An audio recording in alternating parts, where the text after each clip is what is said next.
All right, here we go. Here's your This Week in History trivia style. I ask the questions, you try to answer. In 1983, this television show came to an end. But it was the biggest end in television history, gaining 77% of all possible viewership at the time. Do you know the name of the TV show that ended in 1983 that everybody watched? It was not Dallas, but that's a good question. That's a good guess. I'll feed you a couple of hints because I want you to succeed. It was... Just about any hint I give you is going to give it away. The 4077th is a clue I would give you. That's a pretty good clue. Hot Lips Houlihan. That's a clue I would give you.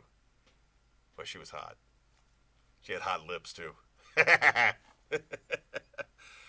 All right, I got no guesses, so maybe you guessed it now. Maybe you'll guess it in the... Yes, there it is. We got a winner. It was the television show MASH. Came to an end in 1983. The next one,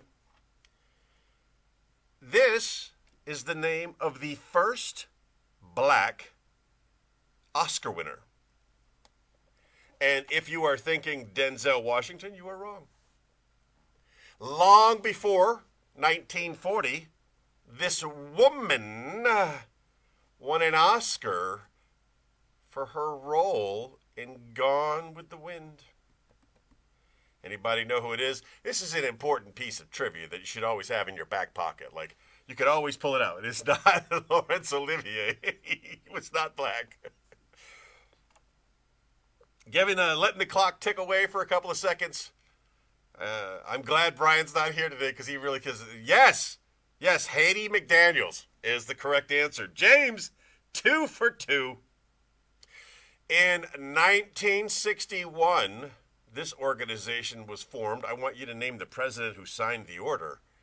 It was known as the toughest job you'll ever love. It was the Peace Corps. It was formed in 1961, and it was signed by this president. Hey, look at there, Corey's here. You joined us just in time, Corey. It's time for our This Week in History trivia. You like trivia. Going back, what president signed into existence the Peace Corps? It was not FDR. But he did go by 3 initials. Huh? Come on, I'm almost giving it away.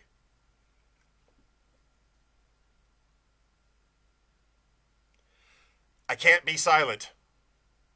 I don't want to waste other people's time. I've given you all of the clues you need. First of all, he was the president in 1961. That's kind of a big clue. He went by 3 letters. That's a big clue. It was not FDR, and it definitely wasn't Ike. It was JFK. There we go. Corey jumping in there. All right, here we go. Our next one, 1962, 1 year later, right up the road a little bit. Yes, Roger, you are correct. It is JFK. Right up the road just a little bit, in the Hershey Arena, now called the Giant Center, this NBA player, 1962, scores 100 points in a game.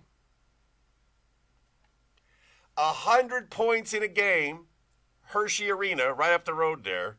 He wasn't playing for the Hershey Bears. He was playing for an actual NBA team. I don't know why they were playing in Hershey. But he scored 100 points in that game. Pretty significant sports trivia. He later wrote a book about sleeping with a lot of women. Well over 100, like 4,000. He was known as the Stilt. I've given you all the great clues I can give you. He played for the 76ers. It is. There she goes. I like James's answer just as well. It was Wilt the Stilt Chamberlain. Okay, here we go. I'm going to ask you, audience, if you could guess the year that the Star-Spangled Banner was officially made our national anthem. I'll give you the first clue. It wasn't nearly as early as you may think. Originally written by author Francis Scott Key while he was a prisoner on a ship in the harbor.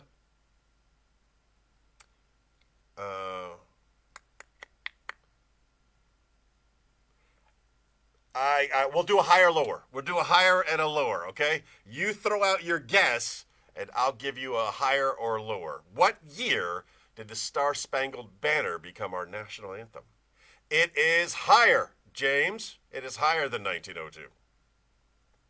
Crazy, right? Because we know it was written way earlier, but it didn't officially become our national anthem until many years later. 19th. Come on. Somebody's got their Google on. Somebody's Googling. Don't lie. You're Googling. All right, here we go. Final guess, final trivia question. Oh, the day for This Week in History. Here it is. In 2005, this friend of Snoop Dogg was released from custody after serving several months hard time in prison for insider trading. Anybody? Anybody want to guess what friend of Snoop Dogg's got released from prison in 2005 this week?